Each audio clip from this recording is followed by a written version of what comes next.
1971 সালের ভারত পাকিস্তান বালযুদ্ধ, যে বালযুদ্ধকে নিয়ে আজকে আবার দেশটাকে দুই ভাগে বিভক্ত করার চেষ্টা চলছে। তো 71-এর বালযুদ্ধে আসলে কতজন মানুষ মারা গিয়েছিল, কতজন নারীকে ধর্ষণ করা হয়েছে, তারপরে কতজন মুক্তিযুদ্ধে অংশ নিয়েছিল, এটা নিয়ে তো একটা বের করা দরকার, তাই না? এই যুদ্ধ নিয়ে এত আবেগ, এত কিছু বাংলাদেশের মানুষের, তাহলে আপনারা এটা আমাদেরকে জানাবেন না যে আসলে মানুষ কতজন মারা গিয়েছে, কি হয়েছে, কি, এটা তো জানা দরকার। তো বাংলা এডিশনের ক্রাইম এডিশন থেকে গত 3 মাস মতো আগে আমি বললাম যে এটা নিয়ে আমরা একটা জরিপ করি, সারা দেশে ঘুরে ঘুরে তারপরে করি। তো আমরা তো ছোটোবেলা থেকে শুনে আসছি যে 2 লাখ মা বোনের ইজ্জতের বিনিময়ে তারপরে বাংলাদেশ নাকি স্বাধীন হয়েছে। এবং আমি 2012 সালের আগ পর্যন্ত আমি কিন্তু হাফ চেতনাধারী ছিলাম। আমি বিশ্বাস করতাম আসলে পাকিস্তানির এতগুলি মানুষের, সেই যে ছোটোবেলা থেকে দেখেছেন না, এই যে সিনেমার মধ্যে দেখানো হয়তো নিজের সন্তানকে আপনার বাইরে বের করে দিয়ে মুক্তিযোদ্ধাকে ওনার সেটার ভিতরে ওর খেতার ভিতরে ঢুকায় দিয়ে তারপরে বাঁচিয়ে রেখেছে। ওই সিনেমা দেখেছেন না, কি যেন হাঙন নদীর গ্রেনেড না কি যেন সিনেমার নাম। এসব টিনেমা নাটক দেখায়া আর দাড়িওয়ালা লোকজনরে বানানো হয়েছে আপনার রাজাকার। এটা বানায়ে তারপরে সারা দেশের মানুষকে ব্যাপক এক উত্তেজনার মধ্যে ঢুকিয়ে দেওয়া হয়েছিল। তো 12 সালের পর থেকে আমি মুসলমান হই। আমার ধর্মের প্রতি, ইসলামের প্রতি, বাংলাদেশে আসলে মুসলমানদেরকে নিয়ে তারপরে কি ষড়যন্ত্র, ভারতের ব্যাপারে আমি কিন্তু এই অনেক হিন্দি সিনেমা দেখেছি, হিন্দি গান, এখনও ওদের নিয়ে বিনোদন, এটা তো বিনোদনের জন্য দেখা, এখনও সত্যি কথা হিন্দি গান শুনি। তো এখন এই যে আপনি এগুলি যে আপনি করলেন, 71-এর যে যুদ্ধ নিয়ে আমাদেরকে যা যা দেখাইলেন, আমরা ব্যাপক এক উত্তেজনাশীল চেতনাধারী এক জাতিতে পরিণত হইলাম। সেই জাতিকে আপনি বুঝাইলেন 2 লাখ মানুষকে করার। তো আমরা প্রথমে গেলাম মন্ত্রণালয়ে একটু খোঁজ নিতে, যে মন্ত্রণালয়ে তো নিশ্চয়ই সেই 2 লাখের না থাকে, 1 লাখের তো থাকবে না, 50,000, 5,000, 1,000 তো থাকার কথা। মন্ত্রণালয়ের কাছে তালিকায় নাম আছে মাত্র 530 জন। কোনো সমস্যা নেই ভাই, 530 জনও ইটস হিউজ। আমি এটাও যদি 530 জন যদি ধর্ষণের শিকার হয়ে থাকে, আমি সেটার বিচার চাই, সেটাকে আমি ব্যাপক ন্যাক্কারজনক হিসাবে দেখতে চাই। এই 513 জনের মধ্যে 30 জনের মধ্যে আমি গেলাম আমরা অনুসন্ধান করতে। এর মধ্যে ঢাকা বিভাগটা দিয়ে আমরা শুরু করলাম। তো মন্ত্রণালয়ের হিসাব অনুযায়ী ঢাকা বিভাগে ধর্ষিত হয়েছেন হলো 69 জন। এই 69 জনের পেছনে খোঁজ নিতে গিয়া ভাই যা দেখলাম, আইরে ভাই, পাকিস্তানের মিলিটারিরা এত ধর্ষণ করে গেল। এই 69 জনের মধ্যে কারোর গ্রামই নাই। একটা মানুষের নাম দেওয়া হয়েছে এই ঢাকার কেরানীগঞ্জে, গ্রাম নাম দেওয়া হয়েছে, সেই গ্রাম বলে কোনো গ্রামই নাই, কেউ মানুষ নাই, সেই নামের কোনো মানুষও এলাকায় নাই। একজন আছে ফাতেমা বিবি, একাই 400 মিলিটারিকে সে এক বিস্ফোরণ বানিয়েছেন। তিনি বিস্ফোরণ বানিয়ে বলে মরিচের গুঁড়া টুরা, হলুদের গুঁড়া, ঝাল মশলা দিয়ে মাখায় টাকা তিনি এক বিস্ফোরণ বানিয়েছিলেন। সেই বিস্ফোরণ দিয়ে তারপরে পাকিস্তানের 400-500 মানুষকে মেরেছেন। 13 জনের আপনার এই গোপনাঙ্গ কেটেছেন পাকিস্তানি মিলিটারিদের। গোপনাঙ্গ কেটে ওর ওর এর মধ্যে আপনার উঠানের মধ্যে ওনাকে শুটকি বানাতে দিয়েছিল সেই গোপনাঙ্গ দিয়ে। এই হলো গিয়া, শুনেন একটু ক্রাইম এডিশনে সেই প্রোগ্রামটার অল্প একটু কথা শুনলে বুঝবেন কি বলে। একটা পাঁচফোড়ন তৈরি করলাম, কিছু ছাই, তামুকের ফাঁকি, মরিচের ফাঁকি দিয়ে ছোট্ট করে গোল্লা বানাইয়া এক একজনের হাতে দিতাম। অনেক মানুষ ছিল, এদেরকে হাতে দিতাম, ওরা গাছের গায়ে থাকতো।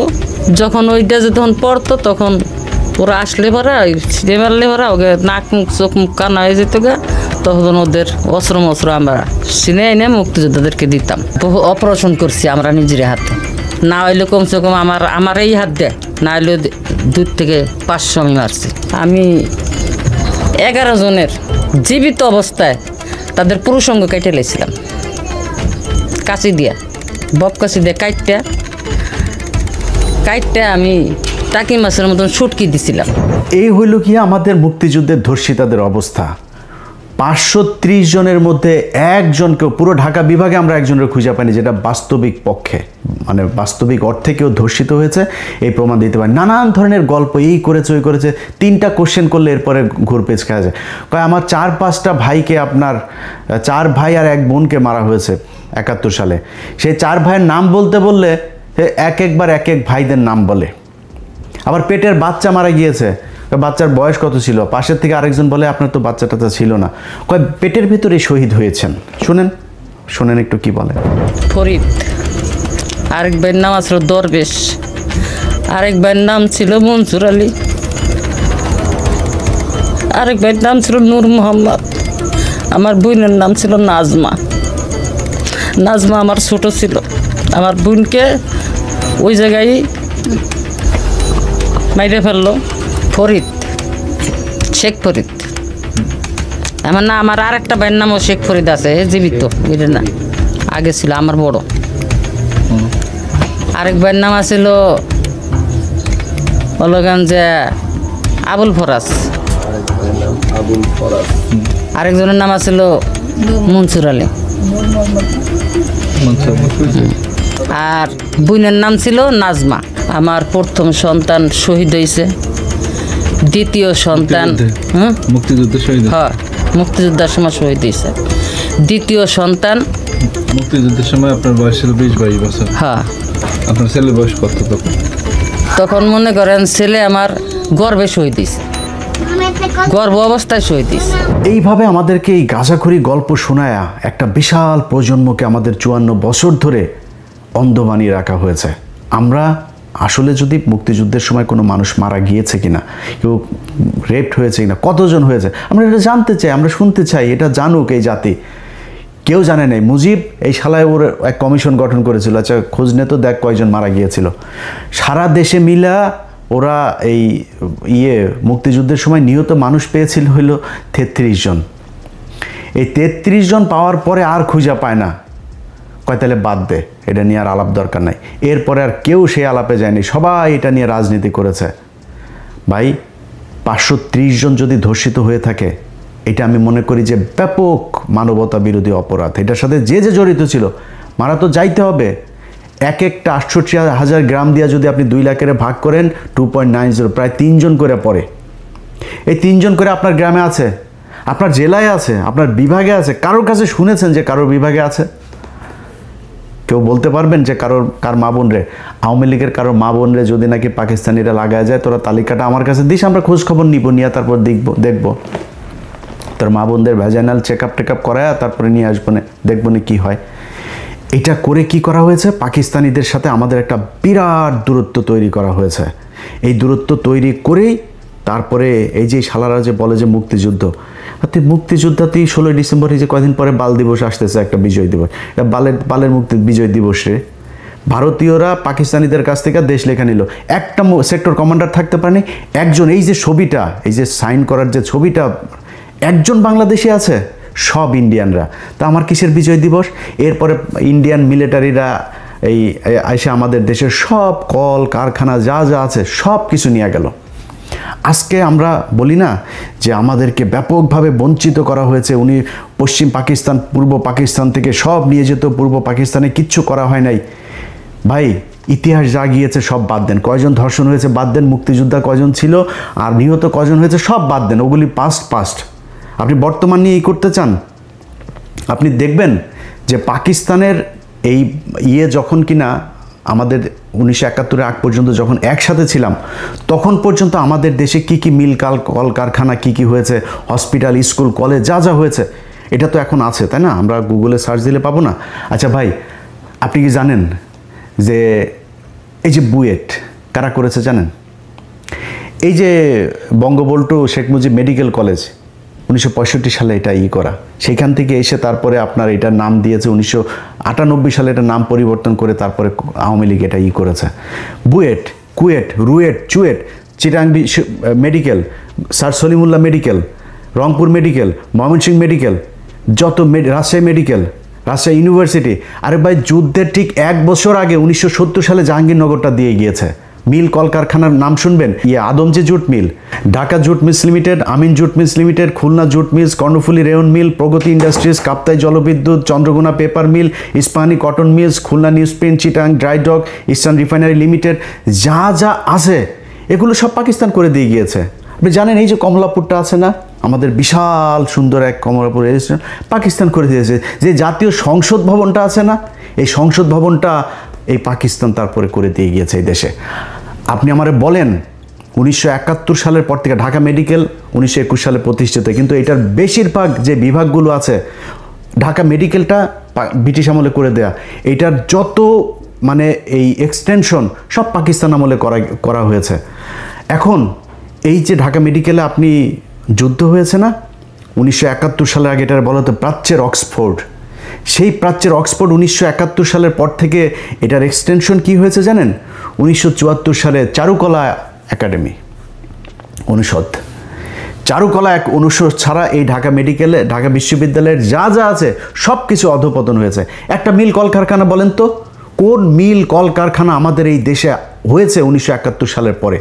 গার্মেন্টস হয়েছে, আমাদের দেশের নারীদেরকে সব ন্যাংটা করে তারপরে রাস্তায় নামাইছেন, সারাদিন না খায় থাকে, না খেয়ে থেকে তারপরে সেখানে প্রতি মাসে 5,000, 7,000, 10,000, 15,000 বেতন পায়, মাস শেষে পুষ্টিতে ভোগে, বিয়ে হয় না, বাচ্চা হয় না, টিনের চালার ভিতরে এক এক ঘরের ভিতরে গাদাগাদি করে 8জন 10জন থাকে, সকালে ভোরে থালাবাটি নিয়ে তারপরে যায়, রাত 8টা 9টার সময় আসে, যেগুলি একটু সুন্দরী তাদেরকে গার্মেন্টস মালিক ওই সুপারভাইজার টাইজারেরা করে কোনটা খায়। এই হচ্ছে আমাদের দেশের উন্নতি। আরেকটা উন্নতি কি হয়েছে, আমরা বিদেশে লোক পাঠাই, যেটা দিয়ে এখন দেশটা টিকে আছে। এর বাইরে পাকিস্তান যাওয়ার পরে এই বাংলাদেশের মিনিমাম কোনো ধরনের কোনো উন্নয়ন হয় নাই। আজকে এই যে আমাদের স্মার্টা যেসব নারীরা আছে না, যারা পাকিস্তানের বলে পাকিস্তান, ওরা কি ইউটিউবে সার্চ দিয়ে দেখেন পাকিস্তানের, আর ওরা পাকিস্তানের নারীরা সারাদিন ওরা মনে হয় যেন যদি পাকিস্তান নিয়ে কিছু বলে, মানে ওইখানে কয়েকটা বোম টোম পরে আছে মসজিদের ভেতরে, মুসল্লিরা নামাজ পড়ে, মেয়েরা সব একদম বুরকা টুরকা পরে হয়ে থাকে।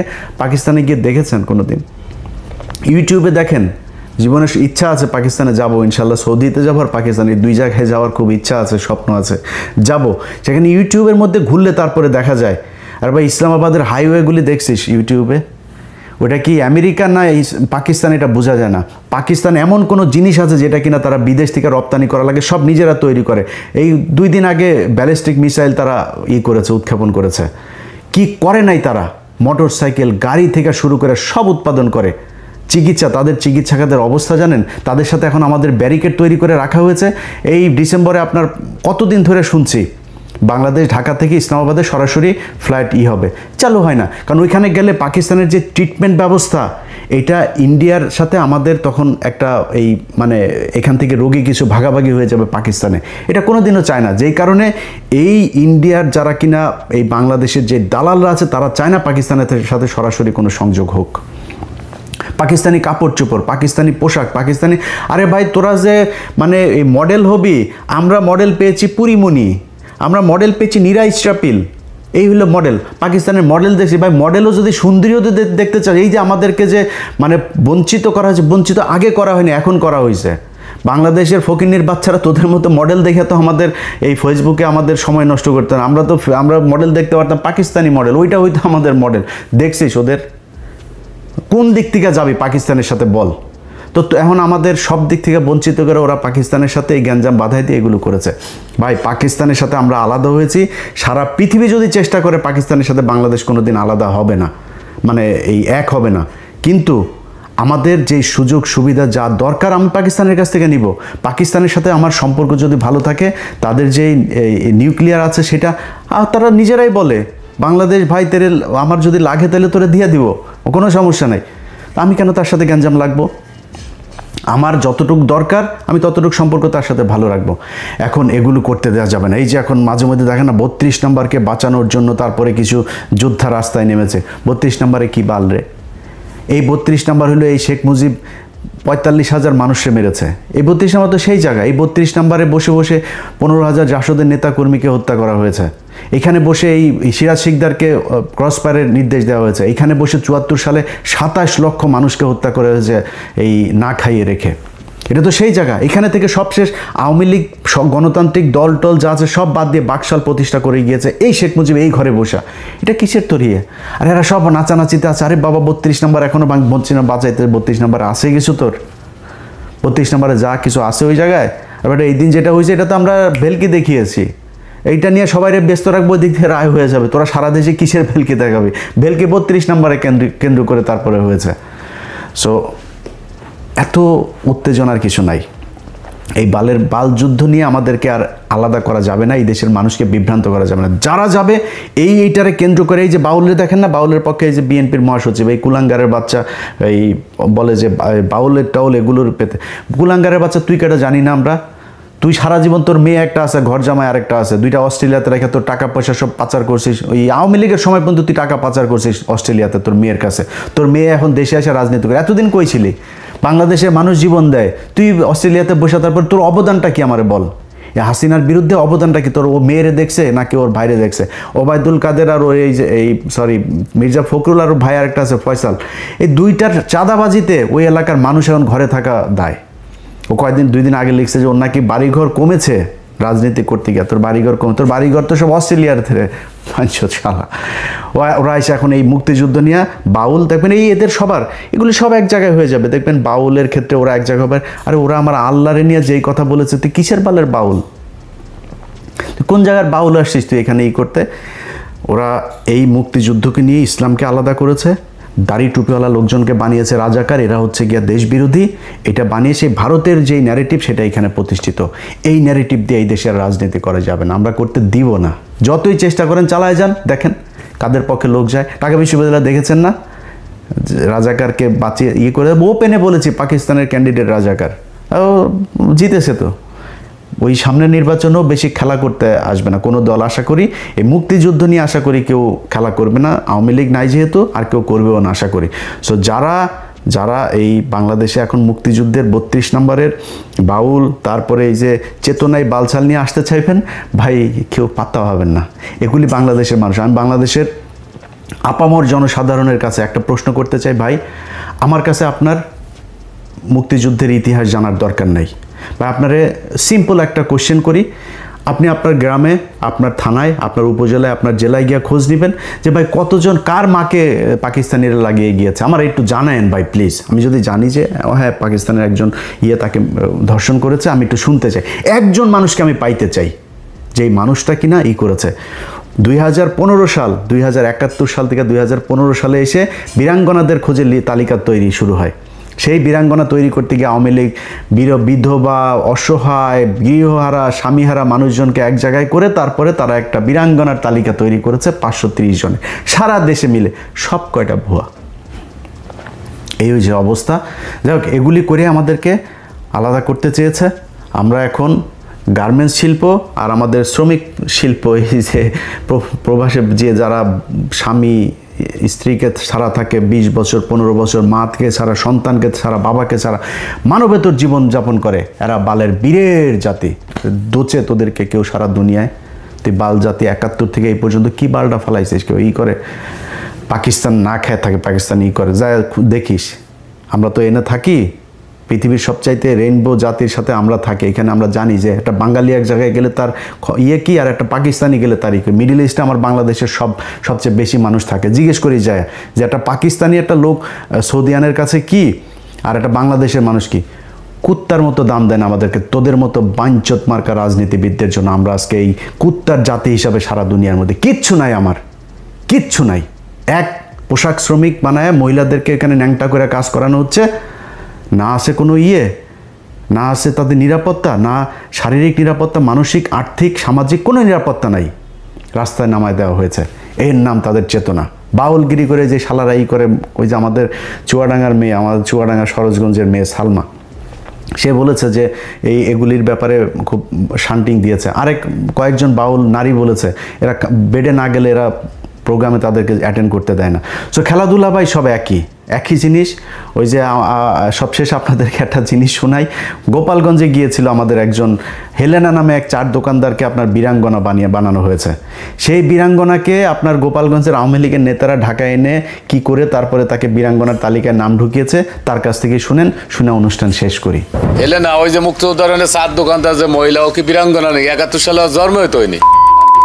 ওরা কি পরে কি বীরাঙ্গনা বানায় রাখছে? ওরে বানায় রাখছে, কয়জন নেতারা ওরে ঢাকা নিয়ে খেলাই টেলাই ওই করছে, বানাইছে নেতারা এরম মরছে ঢাকা নিয়ে। আর টাহা নেছে আরে ও তো আইডি কার্ড দিয়ে হয়তো জন্ম স্বাধীনই করে পয়সা তুই যাওয়া ওই যে। ওই আমাকে লাভ নাই খালি খেলি আমরা একটা করে দেওয়ানে অফিসে উল্টোই ফেলাই উল্টোই ফেলাই দেয় তা ওনাকে কোনো হাত নাই অরিজিনাল মুক্তিযোদ্ধাকে কোনো আর ইয়ে নাই আসলে ওই যে মহিলার কথা বলেন ওটা আমি আগে পরে চিনি না